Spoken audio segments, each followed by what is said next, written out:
Hello बच्चों, good morning. आज की तारीख है 8 दिसंबर 2024। आज के करंट अफेयर क्वेश्चन में आप सभी का स्वागत है।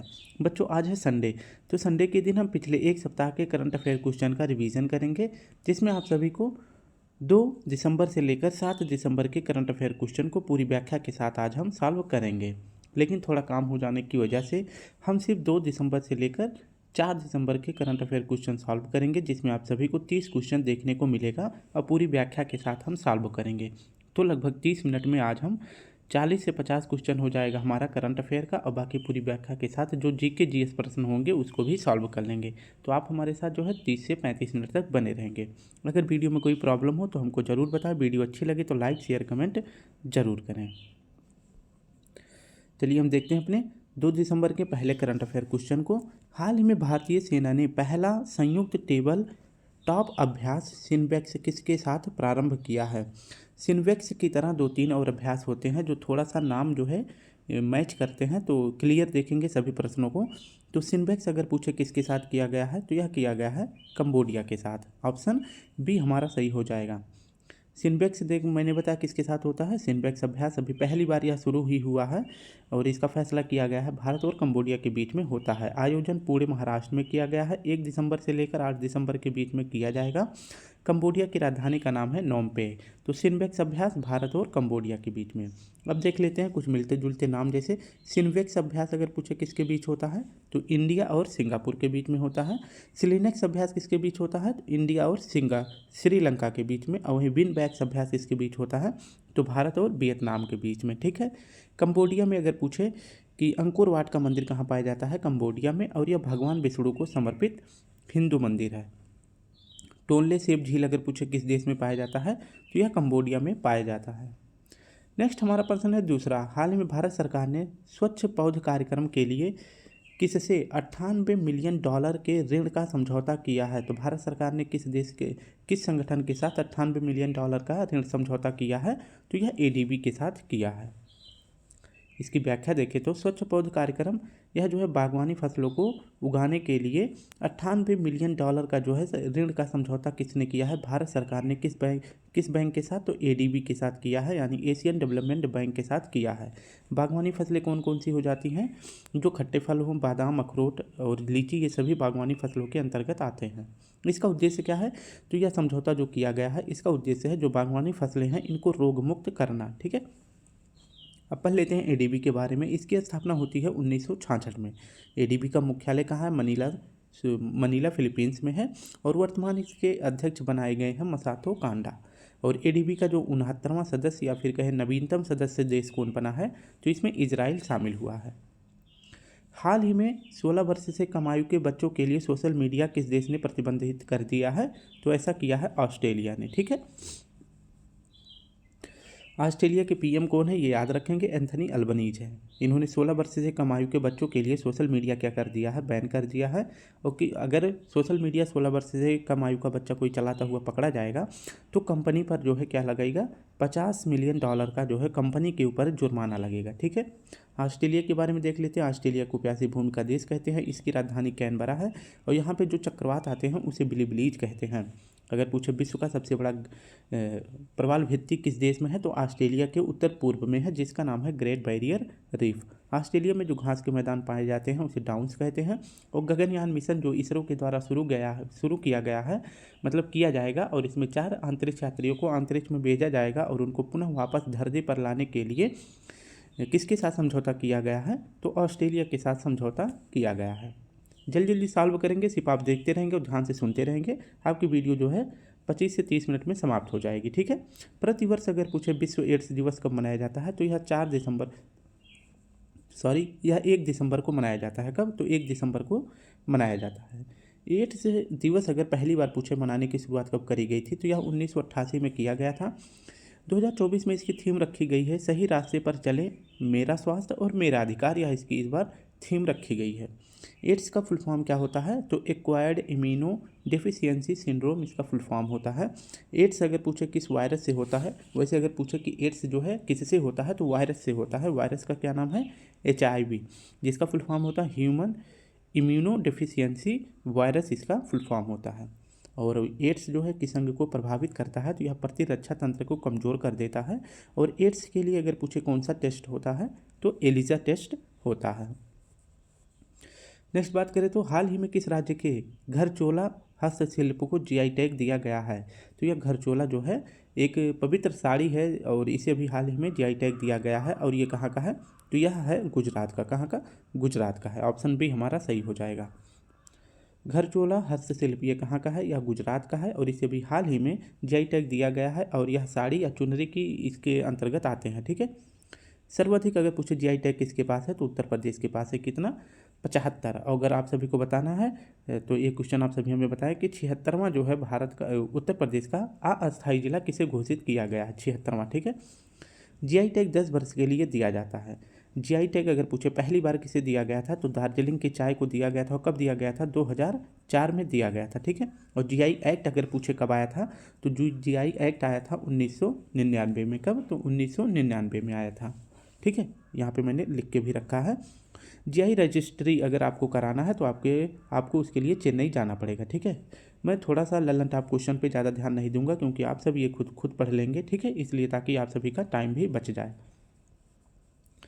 नेक्स्ट प्रश्न की बात करते हैं। हाल ही में अंतर्राष्ट्रीय क्रिकेट परिषद का सबसे युवा अध्यक्ष किसे नियुक्त किया गया है, तो यह बने हैं अंतर्राष्ट्रीय क्रिकेट यानी आईसीसी के नए चेयरमैन कौन बनाए गए हैं, तो जयशाह जी बनाए गए हैं, जो कि अमित शाह जी के बेटे हैं।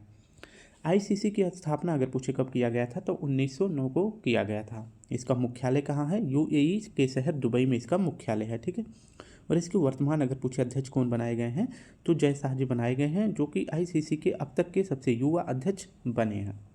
वहीं देख लेते हैं फिक्की के अध्यक्ष, और इन सभी अध्यक्ष के बारे में आप सभी तो जानते ही होंगे। ठीक है। नेक्स्ट हमारा प्रश्न है, हाल ही में महाबोधि महोत्सव 2024 का आयोजन कहाँ हुआ है, तो महाबोधि अगर ध्यान से पढ़ेंगे तो आपको लगेगा कि इसका आयोजन बिहार में किया गया है, लेकिन इसका आयोजन किया जाता है मध्य प्रदेश में। ठीक है। महाबोधि महोत्सव 2024 इसका आयोजन मध्य प्रदेश के किस जिले में किया जाता है, तो इसका आयोजन हर साल रायसेन जिले में किया जाता है। और यह संबंध किससे है, तो यह बौद्ध धर्म से संबंधित है। नेक्स्ट अगर प्रश्न की बात करते हैं, जो 200 का नोट है, अगर इस पे पूछे कि किसका चित्र अंकित है, तो इस पे सांची के स्तूप का चित्र अंकित है 200 रुपये के नोट पे। सांची के स्तूप को अगर पूछे यूनेस्को में कब शामिल किया गया था, तो 1989 में शामिल किया गया था। खजुराहो महोत्सव इसका आयोजन कहाँ किया जाता है, तो मध्य प्रदेश के जिला छतरपुर में इसका आयोजन किया जाता है। तो वहीं पूछे कि खजुराहो मंदिर किस शैली में बना है, तो पंचायतन शैली में बना है। नेक्स्ट हमारा प्रश्न है, हाल ही में हॉर्नबिल महोत्सव 2024 कहाँ प्रारंभ हुआ है, तो आप सभी इसको बताएं कहाँ प्रारंभ हुआ है।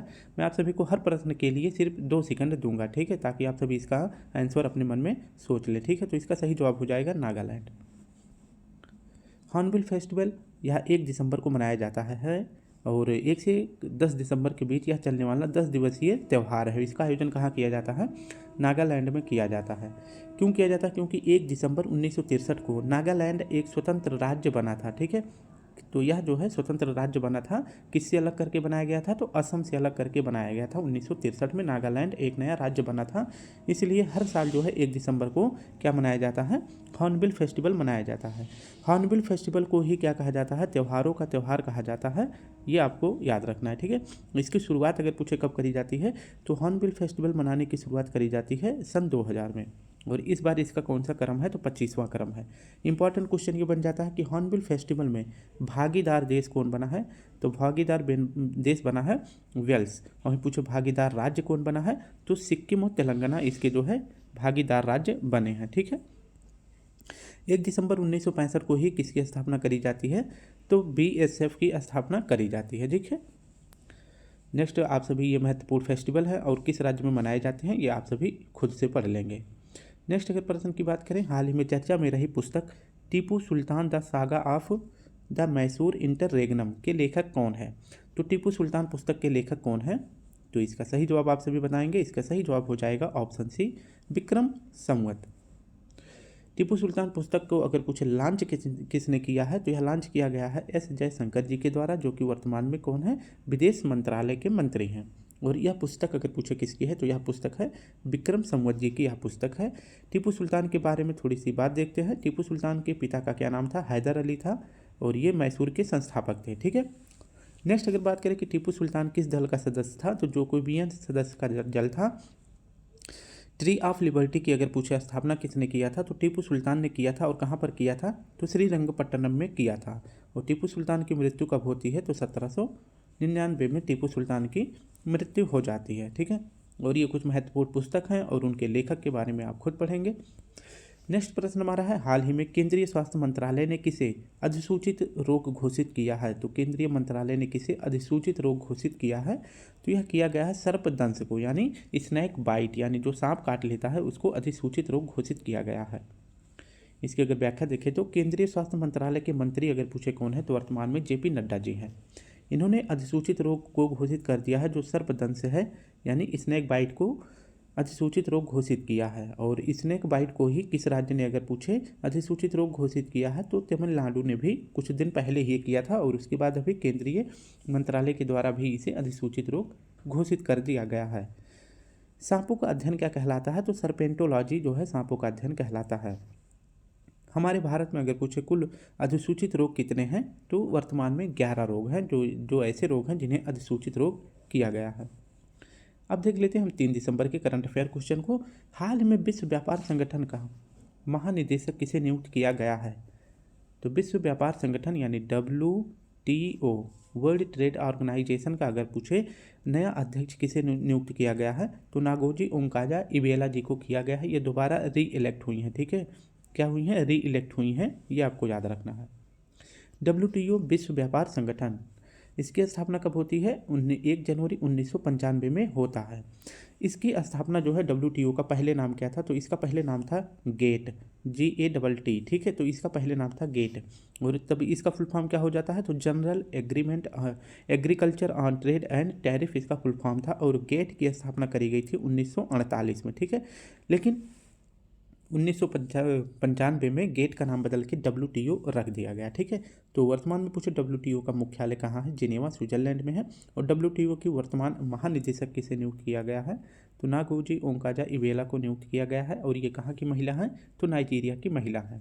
और WTO की अगर पूछे पहली महिला अध्यक्ष कौन है, तो वो भी बनाई गई हैं नागोजी ओंकाजा इबेला जी। ठीक है, अब हम देख लेते हैं कुछ महत्वपूर्ण संगठन और उनके वर्तमान अध्यक्ष कौन है। ठीक है, ये आप खुद पढ़ लेंगे।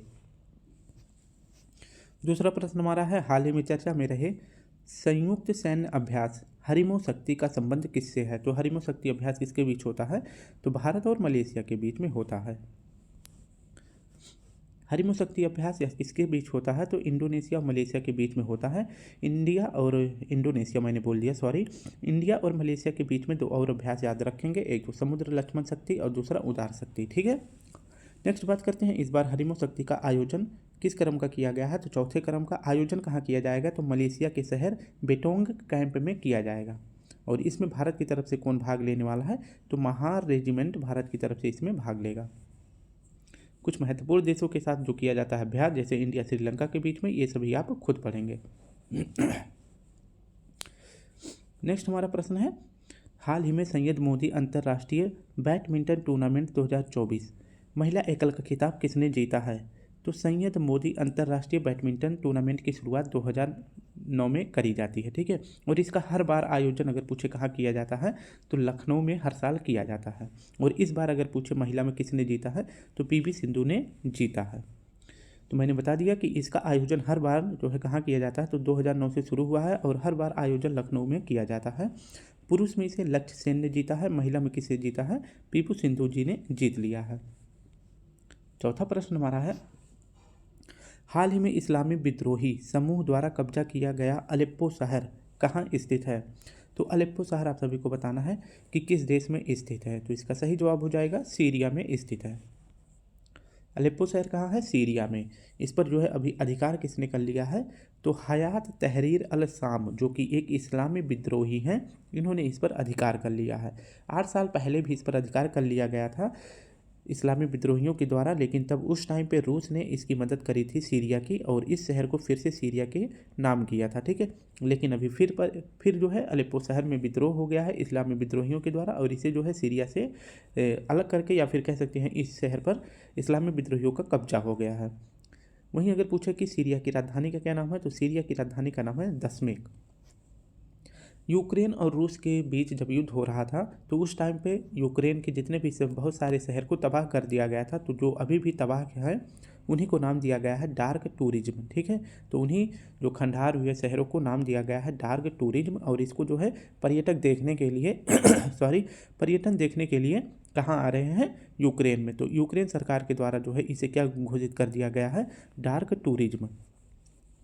नेक्स्ट हमारा प्रश्न है 5वां, हाल ही में फिल्म फेयर OTT अवार्ड 2024 में बेस्ट एक्ट्रेस का अवार्ड किसे मिला है? तो बेस्ट एक्ट्रेस का अवार्ड किस में मिला है, OTT में। ठीक है, यानी कि जो सिनेमा घरों में रिलीज नहीं होते हैं, OTT प्लेटफॉर्म पर रिलीज होते हैं। जैसे कि OTT प्लेटफॉर्म कौन होता है, जैसे नेटफ्लिक्स हो गया, जियो सिनेमा हो गया, ये सभी जो है OTT प्लेटफॉर्म के अंतर्गत आते हैं। तो इसका सही जवाब हो जाएगा करीना कपूर। ठीक है, इसकी अगर व्याख्या देखें तो फिल्म फेयर OTT अवार्ड 2024 इस बार यह 5वें क्रम का है।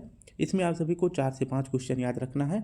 Best film, best actor, best actress, best director, ये आपको याद रखना है। और यूनिसेफ की अगर पूछे ब्रांड एम्बेसडर कौन बनाई गई है तो ये भी आपको बताना है। ठीक है, फिल्म में पूछे किसे दिया गया है तो अमर सिंह चमकीला फिल्म को दिया गया है। एक्टर में दिलजीत दोसांझ को दिया गया है। एक्ट्रेस में करीना कपूर को दिया गया है और डायरेक्टर में इम्तियाज़ अली को दिया गया है। वहीं यूनिसेफ की ब्रांड एम्बेसडर कौन बनाई गई हैं तो यह करीना कपूर जी बनाई गई हैं। नेक्स्ट बात कर लेते हैं, जैसे सर्वश्रेष्ठ फीचर फिल्म का अवार्ड किसे मिला है तो अट्टम फिल्म को मिला है। अट्टम फिल्म अगर पूछे किस भाषा का फिल्म है तो यह मलयालम भाषा का फिल्म है। कैसे याद करेंगे, अट्टम में लास्ट में माँ आ रहा है और शुरुआत में मलयालम का माँ आ रहा है, तो दोनों माँ से मैच कर लेंगे। ऑस्कर 2025 के लिए भारत की तरफ से अगर पूछे किसने भाग लिया है तो ऑस्कर 2025 के लिए भारत की फिल्म है लापता लेडीज, जिसने ऑस्कर में भाग लिया है। सर्वश्रेष्ठ एक्टर का सम्मान किसे मिला है तो यह मिला है ऋषभ शेट्टी को। इनकी किस मूवी के लिए तो कांतारा मूवी के लिए। दादा साहेब फाल्के अवार्ड किसे मिला है तो मिथुन चक्रवर्ती जी को मिला है। हाल ही में मिशन अरुण हिमवीर किसने प्रारंभ किया है तो अरुण से हो जाएगा अरुणाचल प्रदेश। तो कहाँ शुरू किया गया है, अरुणाचल प्रदेश में शुरू किया गया है।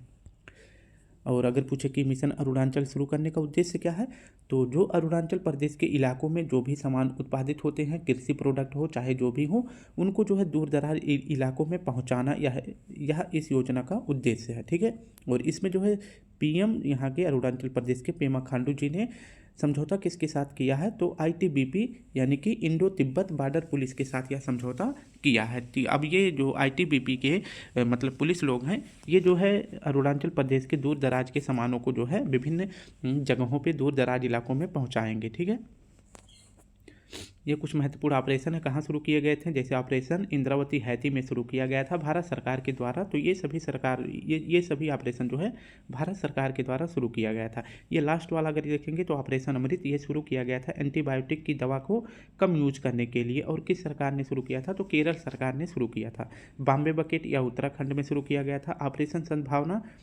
जिन देशों में टाइफून यागी आया था उन देशों की मदद करने के लिए भारत सरकार के द्वारा यह ऑपरेशन चलाया गया था।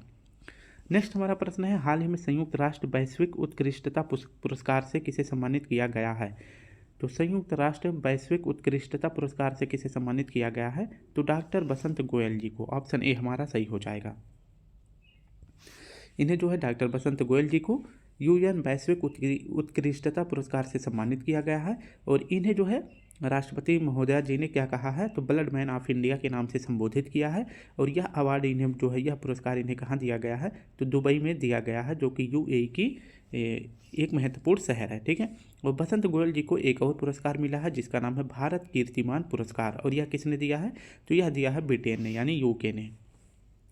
कुछ महत्वपूर्ण अवार्ड आप सभी खुद पढ़ लेंगे किसे दिया गया है। नेक्स्ट प्रश्न की बात करते हैं, हाल ही में न्यायिक अधिकारियों की सेवानिवृत्ति आयु 60 से बढ़ाकर 61 वर्ष किया गया है। और ऐसा कहाँ किया गया है आप सभी को बताना है। आप सभी देखते होंगे एक जज होते हैं, उसके सामने जो है एक बड़ा सा टेबल लगा होता है और यहाँ पे कुछ अधिकारी बैठे होते हैं। ठीक है, तो ये जो अधिकारी हैं इन्हीं की आयु जो है रिटायरमेंट की पहले कितनी थी तो 60 वर्ष थी और अब कितनी कर दी गई है तो 61 वर्ष कर दिया गया है।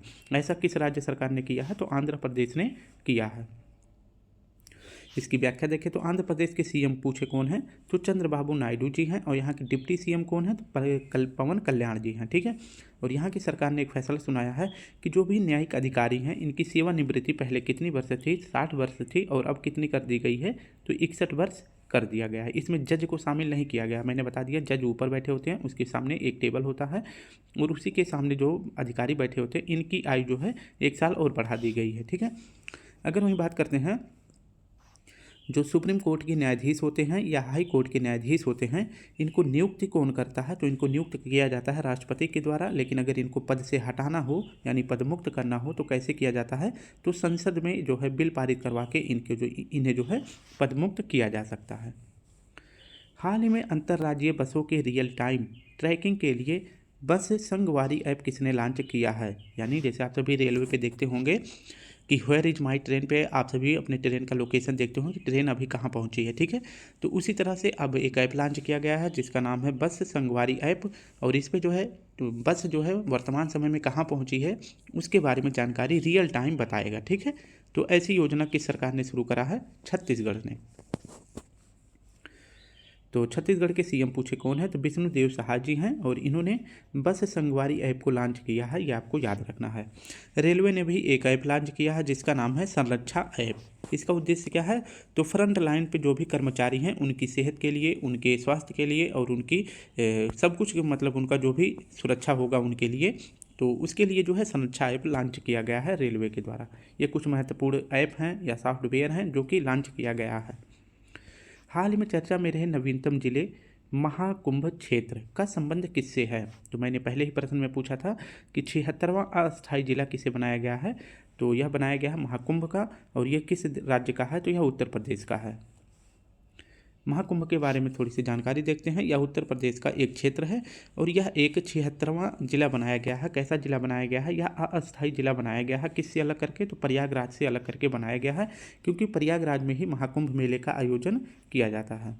और इस महाकुंभ क्षेत्र के अंतर्गत 4 तहसील 67 गाँव शामिल होंगे। ठीक है।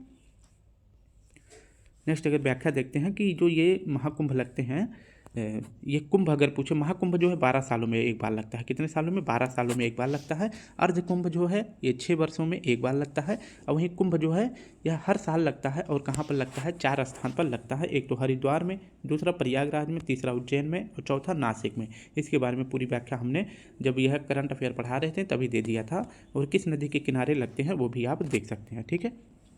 नेक्स्ट हमारा प्रश्न है कि अगर पूछे कि ऐतिहासिक रूप से जहाँ प्रश्न बनते हैं वहाँ अगर पूछा जाएगा कि कुंभ मेले का आयोजन किसके द्वारा किया जाता है? पहली बार किया गया था तो हर्षवर्धन के द्वारा किया गया था।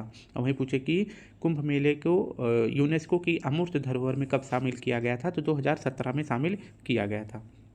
4 दिसंबर के करंट अफेयर क्वेश्चन को देखते हैं।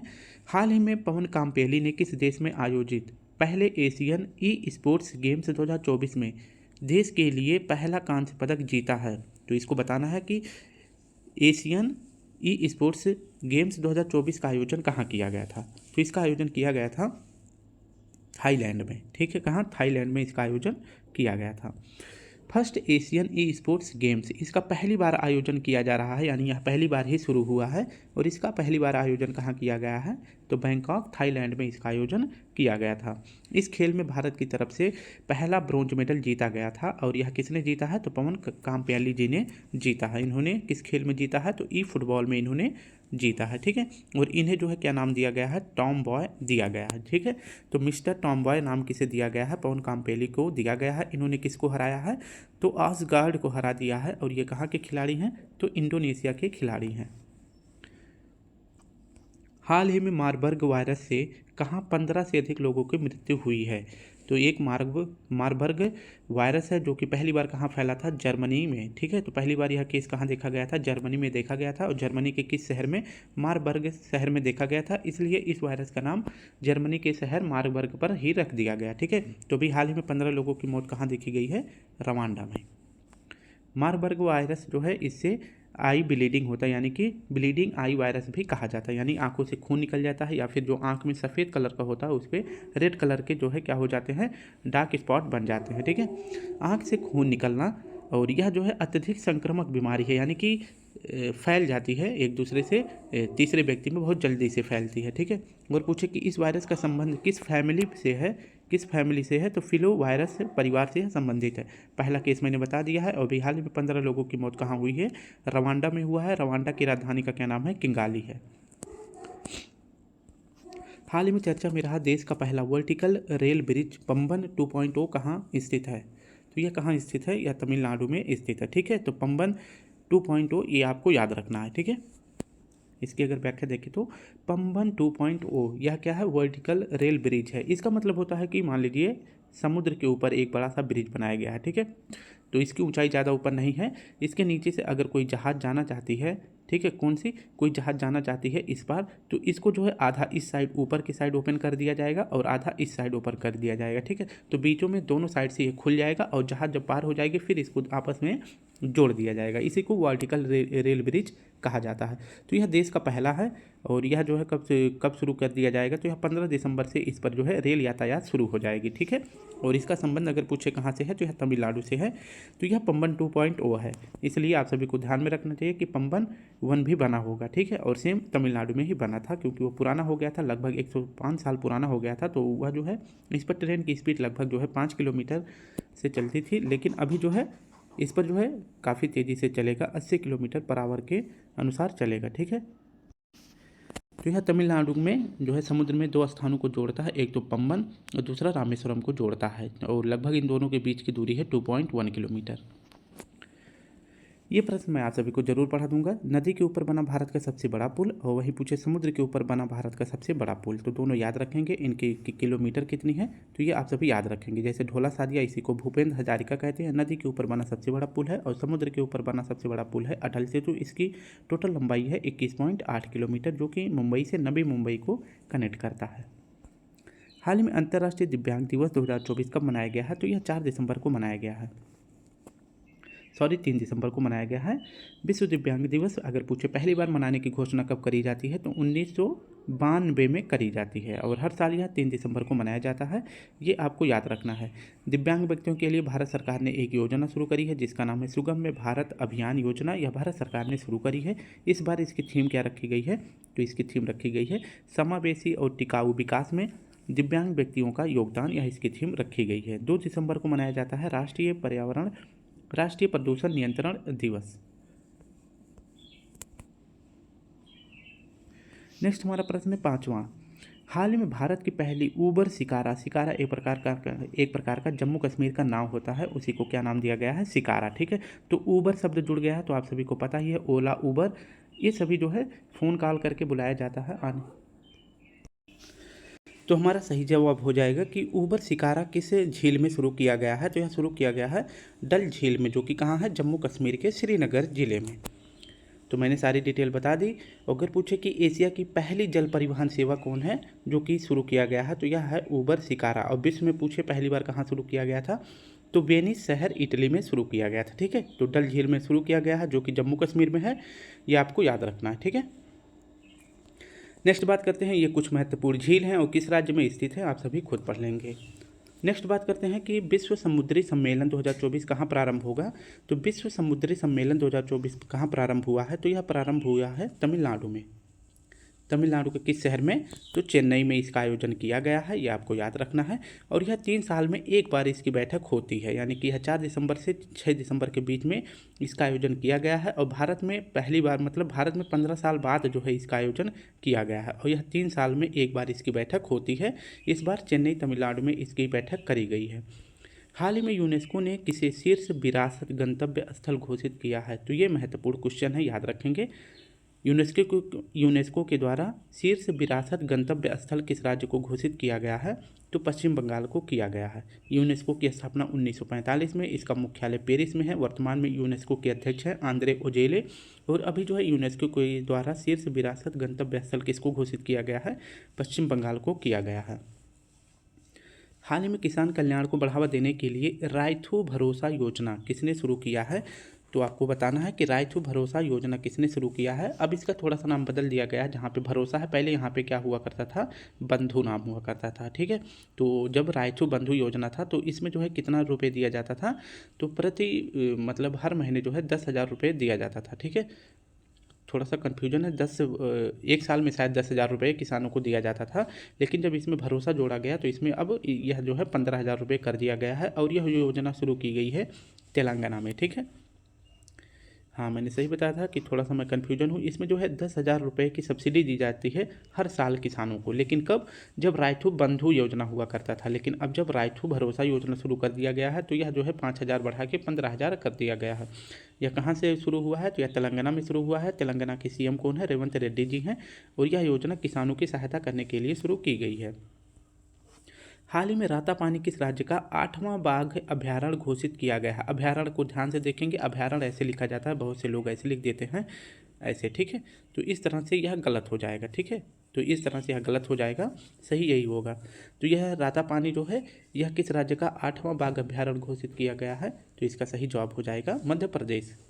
मध्य प्रदेश के 8 जो है बाघ अभयारण्य के बारे में देख लेते हैं। सबसे पहले देखेंगे कान्हा, कान्हा हो जाएगा।